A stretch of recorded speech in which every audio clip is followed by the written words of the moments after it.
सबसे पहले आदरणीय अध्यक्ष महोदय,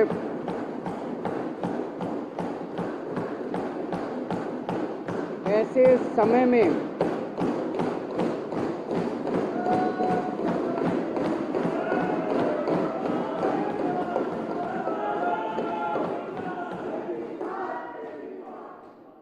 अध्यक्ष जी, ऐसे समय में जब भारतीय जनता पार्टी की केंद्र सरकार ने देश में जनतंत्र को कुचलने में कोई कसर नहीं छोड़ी, आज इस सदन के अंदर जो कुछ घटनाएं घटी हैं वो शायद जनतांत्रिक मूल्यों के लिए एक बहुत बड़ा और अच्छा उदाहरण पेश करती हैं। विपक्ष के लोगों ने अविश्वास प्रस्ताव पेश किया। जब हमारा सदन शुरू हुआ था कुछ दिन पहले, कितने दिन हो गए? 8 दिन हो गए। 8 दिन पहले जब शुरू हुआ था उसी दिन इन्होंने मीडिया में अनाउंस कर दिया था कि हम नो कॉन्फिडेंस मोशन लाएंगे। सब लोगों को ये लग रहा था यार ये कैसे लाएंगे, क्योंकि उसके लिए तो 14 आदमी चाहिए होते हैं, इनके पास तो 8 ही हैं। तो एक पत्रकार ने इनसे पूछा, इन्होंने कहा नहीं हो गई ये बात, 6 से और हो गई ये बात। मेरे को पता नहीं यार, फिर मैंने कहा यार मेरे वाले ऐसे तो नहीं है। मैंने एक एक से बात करी। बोले जी धमकियां तो बहुत आ रही हैं, ईडी के जैसे मनीष सिसोदिया का हाल करा तुम्हारा भी ऐसा हाल कर देंगे, जैसे जैन साहब का हाल करा, झूठे केस लगा दिए दोनों के ऊपर, झूठे केस लगा के तुमको भी अंदर कर देंगे, किसी को 20 करोड़ किसी को 25 करोड़ पता नहीं क्या क्या दिया लालच। तो इनको उम्मीद थी 14 हो जाएंगे इनके, लेकिन अध्यक्ष महोदय 14 तो दूर की बात है, एक भी नहीं गया। हमारे टोटल 62 एमएलए हैं। आज मनीष जी और सत्येंद्र जैन हमारे बीच नहीं है, 60 बच गए। 60 में से राजेश गुप्ता, प्रकाश झारवाल और रोहित मेहरोलिया दिल्ली के बाहर गए हुए, 57 बच गए। एक अध्यक्ष महोदय हैं, 56 बच गए। 56 यहाँ मौजूद हैं।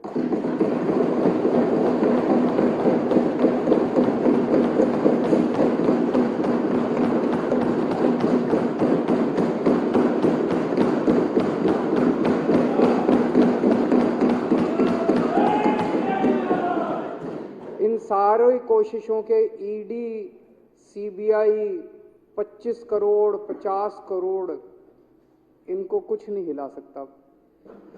ये तो इनका कल तक इनको फिर लगने लगा कि भाई हमारे पास आदमी नहीं है, तो कल इन्होंने वो विड्रॉ कर लिया अपना नो कॉन्फिडेंस मोशन। इनकी पार्टी हमारी जगह होती तो ये मीडिया में जाके नाचते गाते हमारा अपमान करते, देखो गिर गया इनका मोशन। हम डेमोक्रेसी में यकीन करने वाले लोग हैं। मेरे दिल में आया कि ये अगर नो कॉन्फिडेंस मोशन ला रहे हैं तो ये जरूर कुछ ना कुछ बात अपनी कहना चाहते हैं, इनको अपनी बात कहने का मौका मिलना चाहिए। तब मैंने कहा भाई ये नो कॉन्फिडेंस नहीं ला पाए कोई बात नहीं है, तो अपने ही दोस्त अपने ही लोग हैं, आज उस पार्टी में कल यहाँ होंगे।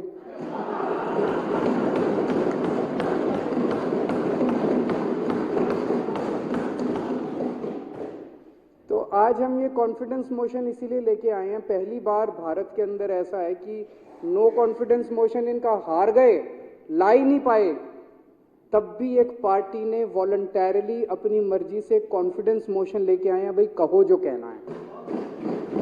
तो आज इन्होंने कहा हम कंस्ट्रक्टिव, एक वो दोहा है ना, निंदक नियरे राखिए, तो हम चाहते हैं कि ये हमारा को क्रिटिसाइज करें, हम चाहते हैं कि ये हमारी कमियां निकालें, हम चाहते हैं कि ये हमारी गलतियां निकालें जिससे हम सीख सकें। अध्यक्ष महोदय, सबसे पहले तो मैं आपको साधुवाद देना चाहता हूं। मैं देख रहा था 65 मिनट का डिस्कशन हुआ है, 65 मिनट में से 35 मिनट विपक्ष को दिए गए हैं, 30 मिनट सत्ता पक्ष को। हमारे 62 एमएलए, इनके 8 एमएलए, पूरे देश के मैंने ट्रांजैक्शन बिजनेस रूल्स जो भी हैं विधानसभाओं के और पार्लियामेंट के, वो मैंने निकलवा के पढ़े। जितने एमएलए होते हैं प्रोपोर्शन में टाइम मिलता है। टाइम इनको 60 मिनट के हिसाब से इनके 11% लोग हैं, इसके हिसाब से इनको 7 मिनट बनते थे। 7 की बजाय आपने 35 मिनट दिए इनको, 5 गुना। और मैं सारा बैठ के लिख रहा था ये क्या कह रहे हैं। मैं कह रहा हूं अभी 2025 तो छोड़ो, 2050 का चुनाव भी दिल्ली में नहीं जीत पाओगे, यही हाल रहा है। देखिए, केवल क्रिटिसाइज करने के पॉइंट ऑफ व्यू से क्रिटिसाइज करना अच्छी बात नहीं है। कुछ ढंग की बात तो करो, कुछ जनता की बात तो करो। कुछ केवल गाली गलोच, ये केजरीवाल ने ये नहीं किया, ये नहीं किया, ऐसे नहीं किया, वैसे नहीं किया। यार जनता के ढंग की बात करो, अच्छी बात करो। केजरीवाल ने 1000 कहा था, 995 क्यों बनाए, 5 क्यों नहीं बनाए? अरे बना देंगे, बाकी भी बना देंगे, चिंता क्यों करते हो? जब उतने बना दिए ये भी बना देंगे।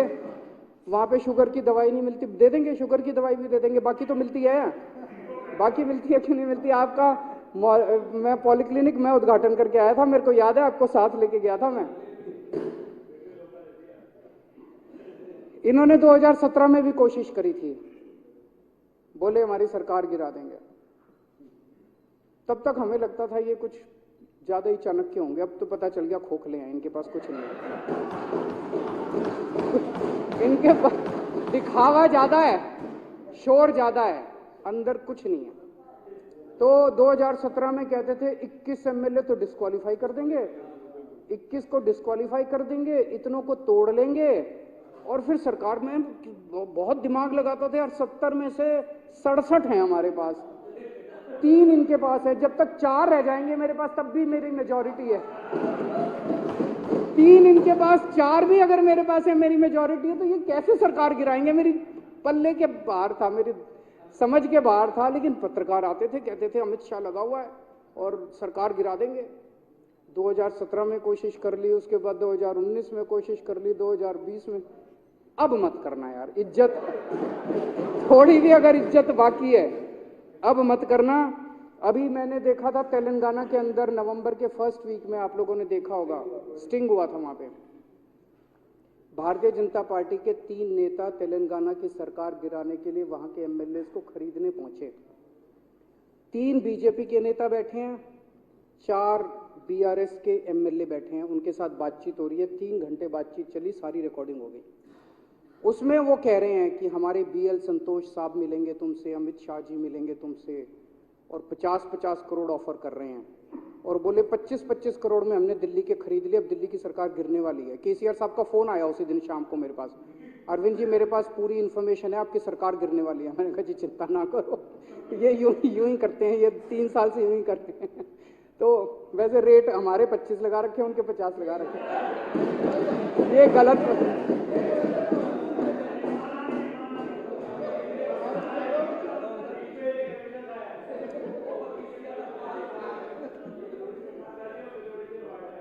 अब कोशिश मत करना, इसके बाद थोड़ी सी भी शर्म हया बची है तो अब कोशिश मत करना। ये आम आदमी पार्टी है, हम भगत सिंह के चेले हैं, फांसी पे चढ़ जाते हैं, ऐसे नहीं बिकते। फांसी पे चढ़ना मंजूर है, देश के साथ गद्दारी नहीं करेंगे। सबसे पहले तो मैं इनको सबको बधाई देना चाहता हूं, ये एक एक हीरा है हमारा। इनको किसी को, कोई दुनिया की ताकत इनको नहीं तोड़ सकती। ये चले थे, आज तो चलो ये सरकार गिराने नहीं, 14 के लिए चले थे, 14 भी क्या, एक भी नहीं बिका, एक भी नहीं टूटा। तो डरोगे तो नहीं ना? अगर हुआ तो 7-8 महीने जेल ही जाना पड़ेगा, उससे फालतू कुछ नहीं है। मैं बड़े से बड़ा वकील दे दूंगा, चिंता मत करना। और तुम्हारे पीछे से तुम्हारे घर का ख्याल मैं रखूंगा, ठीक है? अभी मैं देख रहा हूं कुछ दिनों से प्रधानमंत्री जी जगह जगह एक बात बोल रहे हैं। बोले ये ईडी और सीबीआई ने सारे भ्रष्टाचारियों को एक मंच पे इकट्ठा कर दिया। ईडी और सीबीआई ने सारे भ्रष्टाचारियों को एक थोड़ी सी स्टेटमेंट तो सही है, थोड़ी सी गलती है। ईडी और सीबीआई ने इस देश के सारे भ्रष्टाचारियों को एक पार्टी में इकट्ठा कर दिया। मंच पे इकट्ठा नहीं किया, एक पार्टी में, इनकी पार्टी में इकट्ठा कर दिया सारे भ्रष्टाचारियों को। ईडी वाले आते हैं, सीबीआई वाले आते हैं, रेड मारते हैं, यहाँ बंदूक रखते हैं, कहते हैं बता जेल जाना है कि बीजेपी में जाना है। मनीष की यहाँ भी बंदूक रखी, बोले बता जेल जाना है कि बीजेपी। मनीष बोला जेल मंजूर है, बीजेपी में नहीं जाएंगे, मर जाएंगे लेकिन बीजेपी में नहीं जाएंगे। सतिंदर जैन के यहाँ बंदूक रखी, बोला जेल जाना है कि बीजेपी में जाना है, बोला बीजेपी में नहीं जाएंगे, मर जाएंगे। हेमंत बिश्व शर्मा के यहाँ बंदूक रखे, बोला बीजेपी मंजूर है। क्यों? उसने चोरी कर रखी थी, इन्होंने चोरी कर नहीं रखी दोनों ने, तो इनको पता है 6-7 महीने रख लेंगे, उसके बाद तो बाहर आना ही है, कुछ करा नहीं है, इससे फालतू क्या है। बेल तो मिलनी है, आज नहीं मिलेगी, कल मिल जाएगी, कल नहीं मिलेगी, परसों मिल जाएगी।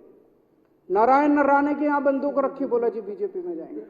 वो शुभेंदु, ये जितने उदाहरण दे रहे थे, शुभेंदु अधिकारी, मुकुल रॉय, यहाँ बंदूक रखी, उन्होंने चोरी कर रखी थी, घोटाले कर रखे थे।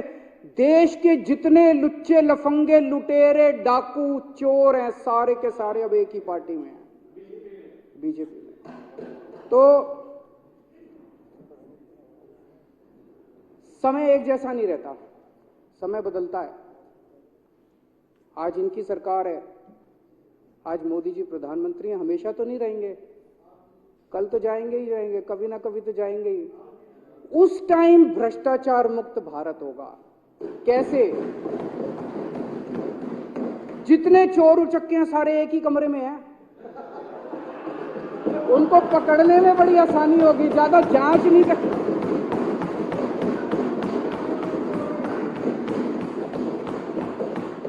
सारों को ईडी सीबीआई दिखा के सारे देश के लुटेरों को इन्होंने अपनी पार्टी में इकट्ठा कर लिया। जिस दिन इनकी सरकार जाएगी और मोदी जी प्रधानमंत्री नहीं होंगे, बीजेपी वालों को जेल में डाल दो, देश भ्रष्टाचार मुक्त हो जाएगा।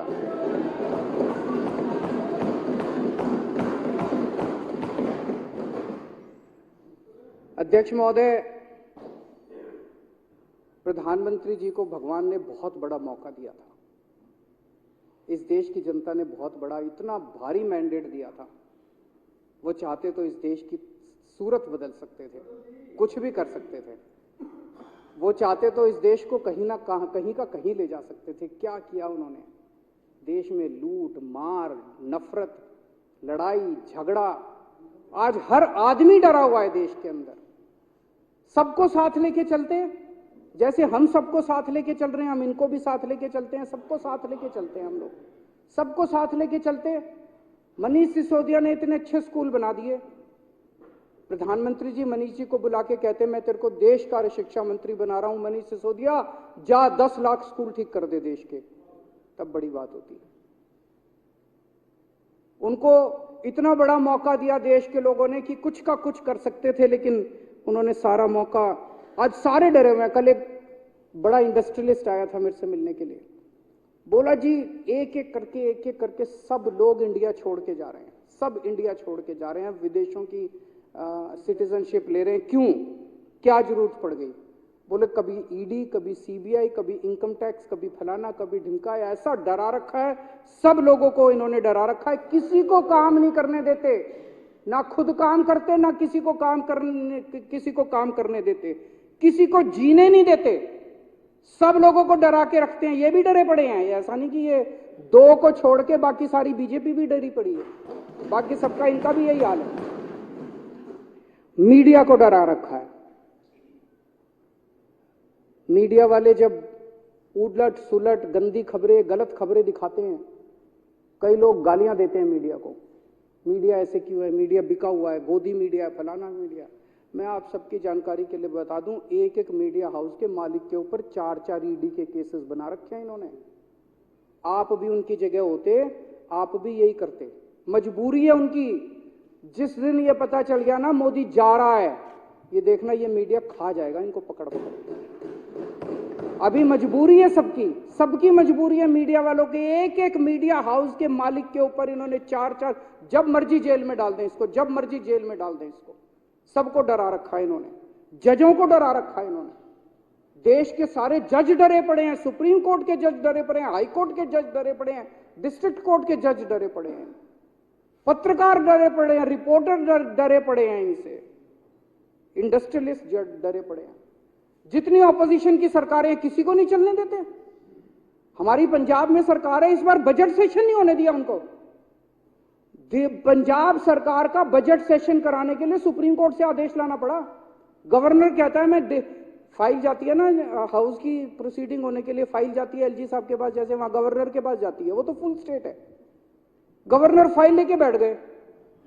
एक दिन भगवंत मान जी ने कोई चिट्ठी लिख दी थी गवर्नर साहब को, गवर्नर साहब को वो चिट्ठी पसंद नहीं आई, बोले मैं फाइल नहीं साइन करूंगा, बजट सेशन नहीं होगा। ये तो हद हो गई यार, बजट सेशन नहीं होगा, ये क्या बात हुई? सुप्रीम कोर्ट में भगवंत मान को जाना पड़ा, सुप्रीम कोर्ट में आदेश लेके आए। अभी तेलंगाना सरकार सुप्रीम कोर्ट गई हुई है, बता रहे 12 बिल के ऊपर 6 महीने से गवर्नर बैठा साइन नहीं कर रहा। किसी ऑपोजिशन की सरकार को काम नहीं करने देते। ये क्या कर रहे हैं? ऐसे देश तरक्की करेगा? भगवान ने बहुत बड़ा मौका दिया था, लेकिन उन्होंने पूरा मौका गंवा दिया। मेरी अंत में इनसे यही गुजारिश है कि ये confidence no confidence, confidence no confidence, अब ये खेल खत्म करो यार। ट्राई करके देख लिया, नहीं बिकने वाले ये लोग। नहीं बिकेंगे, वो हंस रहे हैं, नहीं बिकेंगे ये लोग। अब ट्राई मत करके देखना, ये लोग नहीं बिकने वाले। अभी 62 हैं हम लोग, उसके बाद 25 के बाद मैं उम्मीद करता हूँ वापस 67 हो जाएंगे हम लोग, और मैं इसका समर्थन करता हूँ। अब श्री अरविंद केजरीवाल जी माननीय मुख्यमंत्री द्वारा प्रस्तुत विश्वास प्रस्ताव सदन के सामने है। जो इसके पक्ष में वहां कहें, जो इसके विरोध में ना कहें। हाँ पक्ष जीता, हाँ पक्ष जीता। प्रस्ताव पारित हुआ।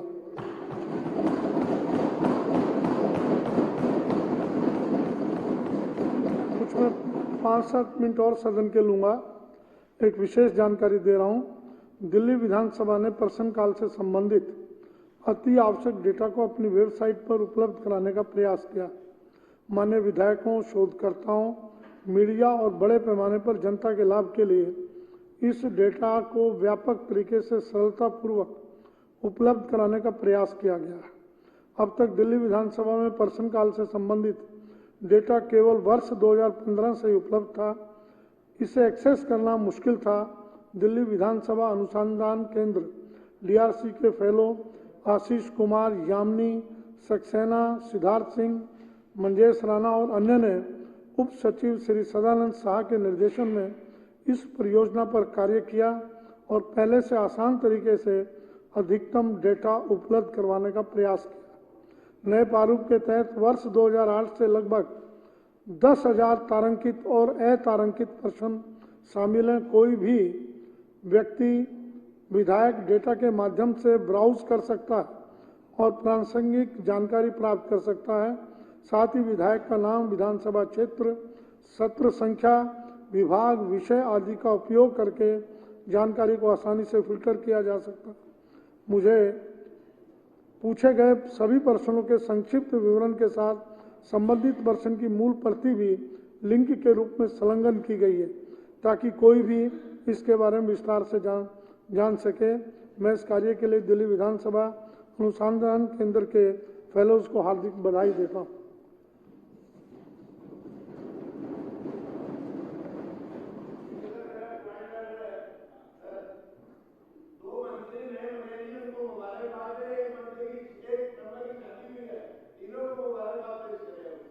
वो हो चुकी है पहले।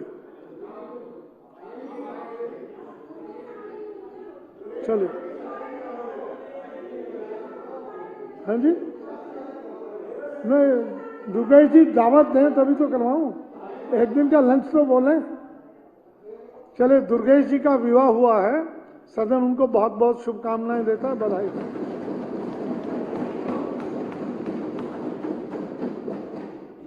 माननीय सदस्यगण, एक बहुत महत्वपूर्ण जानकारी दे रहा हूं। यह बार बार बताया गया है कि कार्यपालिका की जवाबदेही सुनिश्चित करना विधानसभा का प्राथमिक उत्तरदायित्व है। सरकार विधानमंडल के प्रति जवाबदेह है और माननीय उपराज्यपाल को विधानसभा के कामकाज में हस्तक्षेप करने का कोई अधिकार नहीं है। इसके अलावा विधानसभा का विषय राज्य का विषय स्टेट सब्जेक्ट है और उपराज्यपाल इन मामलों में केवल मंत्री परिषद की सहायता और सलाह पर ही कार्य कर सकते हैं। यह बहुत ही दुर्भाग्यपूर्ण है कुछ अधिकारी अपने संबंधित मंत्री की जानकारी के बिना उपराज्यपाल के अवैध और असंवैधानिक निर्देशों पर काम कर रहे हैं, जबकि मंत्री वास्तव में विधानसभा के प्रति जवाबदेह है।